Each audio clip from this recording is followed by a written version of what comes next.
Child, there's a whole lot we got to unpack on this flat behind episode of the Real Housewives of Potomac. Let's get into it.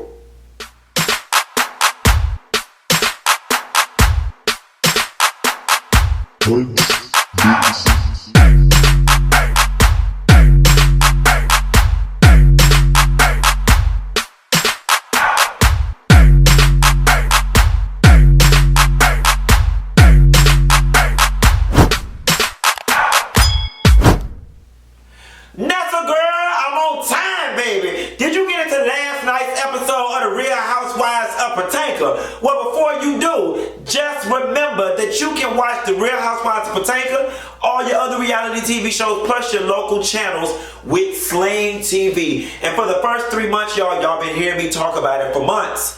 Y'all been hearing me talk about it. I swear by this. You can get your first 3 months of Sling TV for as low as $15 a month if you do what?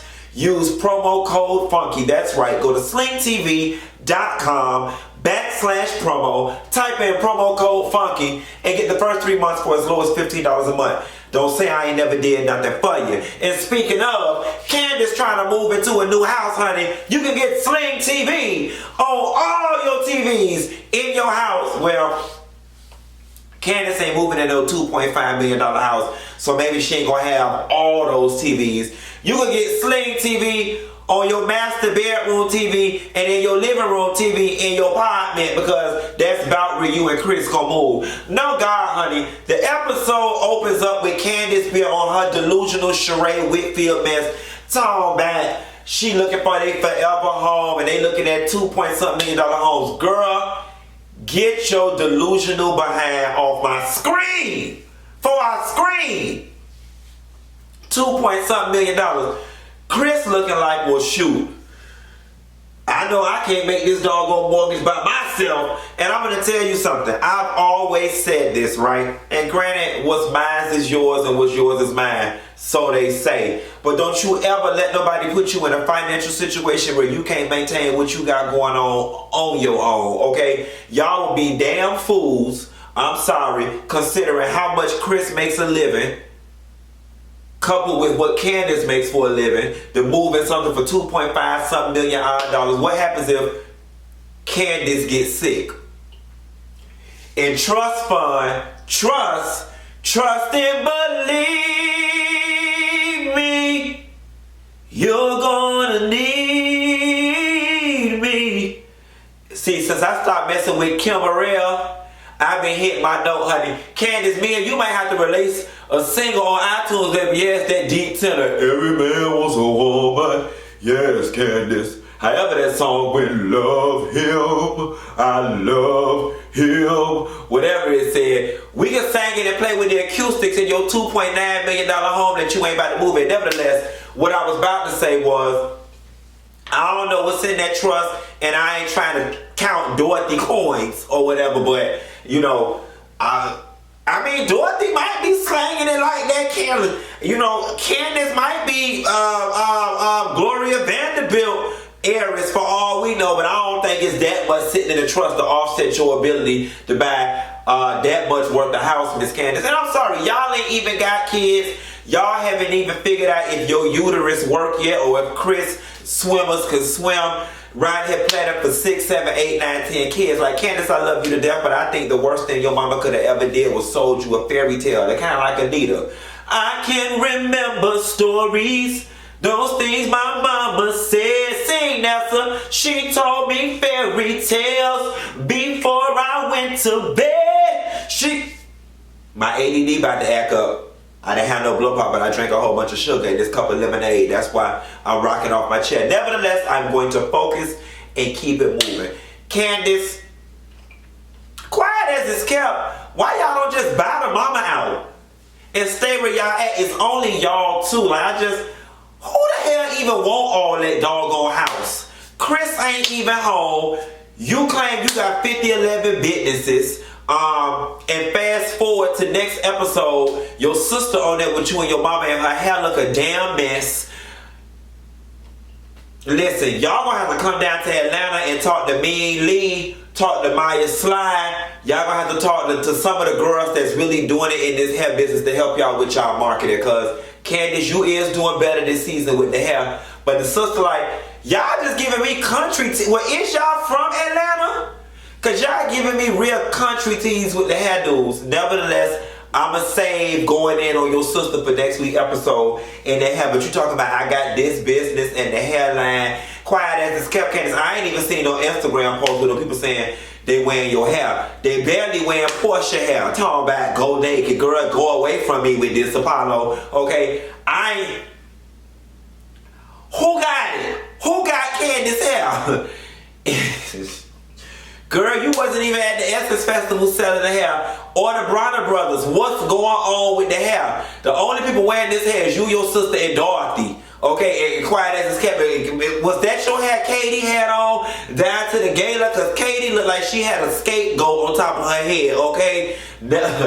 Katie, don't you worry. We're going to get you together. Moving right along. Oh, shit. Is Ashley wearing your hair? Lord knows that god-awful confessional wig she had on.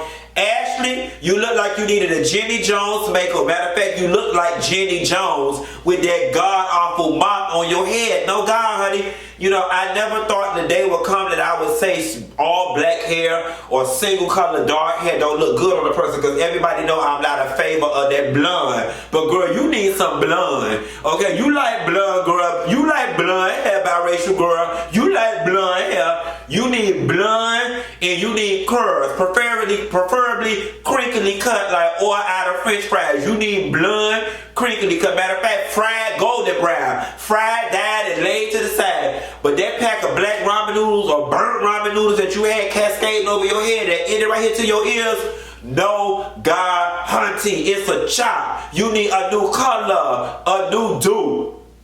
And you need to burn that one. Baby girl, that wig was awful. But at any rate, Giselle invites Robin and Ashley to her home site where she's about to build her new home. Now listen, I'm glad we got to take an in-depth look inside Giselle's home because when they kept showing us the exterior of their house, I was like, is this a tear down property? Like, what in the world of, you know, Uncle Tom's cabin is this that this woman about to move into?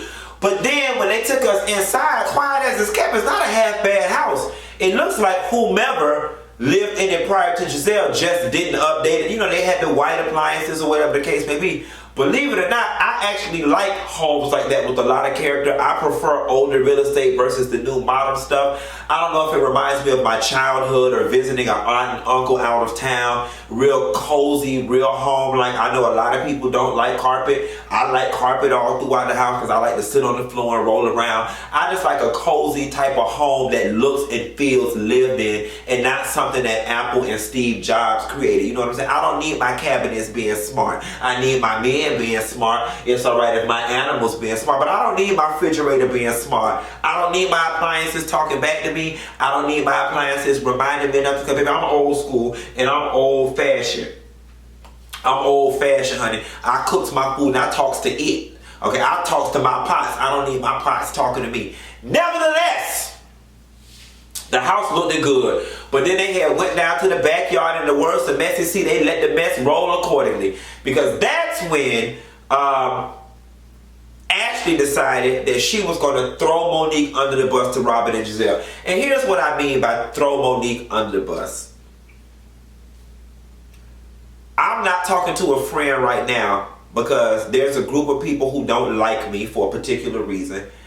And he went and fed these people something that I did that he forced to fit the narrative that they've created as to why they don't like me. You know what I'm saying? So I was just like, you were waiting in the Raptors to run off and go tell these people the first thing you could tell them about me to fit the narrative that they have about me. And that's exactly what you did, Ashley. For you to go, you already know it don't take much to get Giselle and Robin riled up about Monique. So the first opportunity you got to further solidify your seat with the mean girl clique, with the popular girl clique, with the head cheerleader clique, is let me tell you what Monique did. Monique told me, Monique showed me. You knew how they were going to proceed this. And see, this is the issue I have with Ashley. When Giselle and Robin perpetrated their green-eyed mess amongst other people. You don't mind being an innocent bystander. You don't mind being an amen corner, the peanut gallery, or helping to stir the pot, Aunt Jemima. But when Michael is the stew that's boiling over or the tea that's being stirred, then all of a sudden you've got your blinders are off and you can see and you know what boundaries are. You know what it means to be a friend and what not to be a friend, and this what a person needs in a time of support. I can't with you. I can't with you with your conditional rules of friendship. Okay, you loyal when it suits your fancy, and when not. See, that's why Katie telling all your business. Okay, we gonna get down to that because Katie told all your business, baby. So pull up a check because I'm gonna help revel in some of it. Karen had her family over. That was cute or whatever. There was nothing. I'm just gonna skip right over that. Karen, you know, I'll screw your son. Okay, holla at, hey, I got the hookup. Holla if you hit me, hey. And Raven, take your behind back to the white sorority girl house. I don't see it for you. Or go smoke with Macy Gray. Whatever you do, finish college and don't try to sing because that's not gonna work out for you. Ashley talking to her aunt. They had us on the phone with Ashley as she was talking to the aunt or whatever the case may be, and you could tell from the conversation that there's a lot of distance between these two, because honestly and truthfully, y'all felt like two strangers that were vaguely familiar with one another. When Ashley was having that conversation with the aunt, then I didn't realize that the dad was white, and I keep forgetting. I don't know why it. You know what? Forgive me for what I'm about to say. And it speaks to my own subconscious. But for the simple fact that Ashley's father knocked up Ashley's mother, then hauled butt to Atlanta, I'm not going to lie. It automatically registered to me that he was a black man. And I know that sounds ugly, and we can unpack that later. And we'll do another video about that. Despite the fact that they have presented this girl to us as biracial from the beginning of the show, I completely forgot. And just the fact that this man hauled butt on that mama and left so freely, I just automatically assumed Papa was a Rolling Stone and he laid his hat in Atlanta and made it a home. And lo and behold, he was white. When Ashley was talking to the aunt, and I was hearing that aunt's deep southern accent, it made me ask the question, is race a factor in his disappearing act?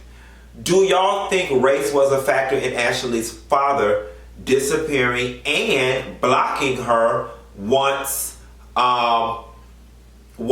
she reached out to him on Facebook? Now I'm going to say this, I don't know those people. And again, it may be another ignorant observation on my behalf, but just the deep southern drawl and knowing that it's Georgia, it would not surprise me if that was a large part of the reason he was ashamed, or he came from a place where he could not bring home no black baby, or what would my white friends think, what would my family think, because it's the South. I'm not even going to put it on their family. I don't know those people. They may be some very great, awesome people. It's the South, and traditionally that has happened, especially for people in that age bracket. I would not be surprised if he came to DC or wherever he met Ashley mom and got some of that brown pudding, some of that homeless pudding. You know, the uncle said that the dad had a lot of demons going on. Have we gotten to the bottom of if Ashley's mother had a drug problem at one point in her life? I'm sorry, there's something just about the way she do her hair and the way she smiled and her eyes that give me a losing Isaiah T. It just gives me Emmy-nominated actress Halle Berry plays losing Isaiah. It does. It does. Nevertheless, you know, that man wanted some of that black pudding tang, and he got some and got her pregnant, and it was cute when it was a fetish, and it was cute, you know, the idea of setting up shop with you. But then when reality struck, he was like, honey, I'm gonna leave you here, go back there, and I don't want no parts of this, and don't come down here embarrassing me down to the farm or wherever it is they stay. And quite as it kept, Ashley, you know, your daddy, I mean, he had a nice piece of property, honey. Them homes was big, whatever part of Georgia they was in. That wasn't Atlanta proper. You know, that was Marietta or somewhere up, you know, Lawrenceville or somewhere. Nevertheless, I just wonder how much race, if at all, played a factor in this situation. Y'all drop that in the comments and let me know what it is you think. So then we get to Monique and Chris, and Monique with that water breaking scare. You know, one thing I hate about editing and whatnot, you know, y'all play these teasers and be having us thinking all season long that we about to get an emergency birth, and then Monique was playing. Monique quiet as kept, I ain't even your husband, and I'm mad. Because I was like, oh my God, it's too soon. Chris was frantic. Chris actually did respond pretty well under pressure. It's your kids that need to understand when somebody say, sit down, they need to set their behinds down some doggone well. You ain't got no iPads around your house, because all the kids I know, you call their name, they can't even hear you because their face is too busy glued in phones and iPads. You need to get your kids some iPads. Forget them essential oils that boat his sale. Don't nobody want none of that. Okay, get their behinds tussing and peppermints like everybody else baby did. We alive and kicking well. Chris mama don't know nothing about no essential oils. You see he big, strong, stout, steel reinforced with rebarb in his bones. He's a strong man, Savannah. Okay, them kids will be just fine. Get their behinds an iPad. Or whatever the case may be. But don't be doing that. That scared me. So then they get down to this gala. I'm gonna tell y'all something. The first season when Katie was on this show, I didn't rock with Katie at all. I didn't understand her point.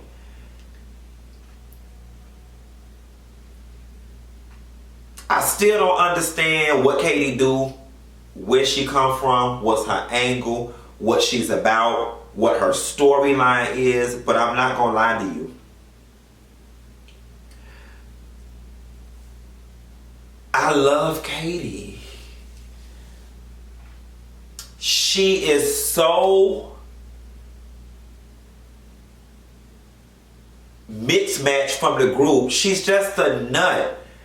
And I love the fact that Katie don't know if she black or white or in between, because she tried to come to this gala and do the messy white girl, just put the rubber band thing on it, but her hair is kind of coarse, and it just, she looked like, quiet as it kept, she looked like she was probably someone smoking crack rock with Ashley mama before she got there. Then they asked this woman, what was this charity or what was this gala for? And she had no idea and said, let's just get a drink. If Katie Ross is not my spirit animal, then I don't know who is. Girl, you want me to come to this event with you? Open bar, I'm there, girl. As long as my tux clean, I'm there. I don't care what it's about. I'll write a $25 check. $25 worth of how much of they Hennessy I drank up. It was worth it, because I would have spent $100 down to the bar with a Honda Cosby and search on my forever. Katie was like, oh, a reason to spray good perfume, put on a gown. And Katie also strikes me as a type that she's so used to going to these galas and functions and balls, and she knows all of these people so organically. It's like, does it even matter what it's for? It's the same group of people I see at this gala, that gala, that gala. It's a routine at this point. Write a check, kiss a baby, drink a drink, go home and have drunken sex. Drunken love will be all night. And then last but not least, you know, they pull up to the gala, and Giselle and Robin take an opportunity to sit up there and gossip about Ashley. Now, I didn't mind when they was gossiping about Ashley, and then Katie spilled the tea about they ain't got no restaurant. But I'm going to tell you one thing about that Giselle. Call her messy. Say what you want to say about her. But she ain't dumb about what she need to get out of a man. Okay, and she was like, oh, no, God, she closed her restaurant. She needs to get something out of this marriage. You heard that gold digger just auto response, just spit. Giselle didn't even realize what she said before she said, she needs to get something out of this marriage. Love ain't enough. The man already paying all her bills. Giselle said, no. She need to get something more. That's right, baby. I would have sold that doggone restaurant until I divorced this behind, baby. That's extra cash in my pocket. Okay? Giselle, you told her right. Quiet as it's kept, Ashley. I wouldn't have sold ours. First of all, you don't even eat damn Australian food, so you went wrong. Why, you should have just made it regular. Americana, girl. Sell chicken and waffles and chicken fingers and macaroni and cheese and crab cakes like every damn body else. If the shoe fits, wear it. It works, or whatever I'm trying to say. Don't reinvent the wheel or the heel. If people like cocktails, people, y'all got a liquor license, forget that, girl. Sell beer nuts, popcorn, and cocktails. Yes, God. Put TVs up and just play the dog videos and sell what? Cocktails. Pina coladas, strawberry daiquiri, daiquiri, blueberry martini, apple punch, sex in the beach. Long as you have a cocktail. Now you could have sold Australian beer. That could have been your punchline. But girl, as long as you got a cocktail, girl, you gonna be open. Girl, I done sold cocktails in Subway, honey. I done sold at least half that bad boy the Subway and the other half the Wendy's. And we done sold cocktails in the middle. What kind of cocktail? Any kind. Fruit cocktail, your cocktail. And if I'm feeling frisky, be my cocktail. Then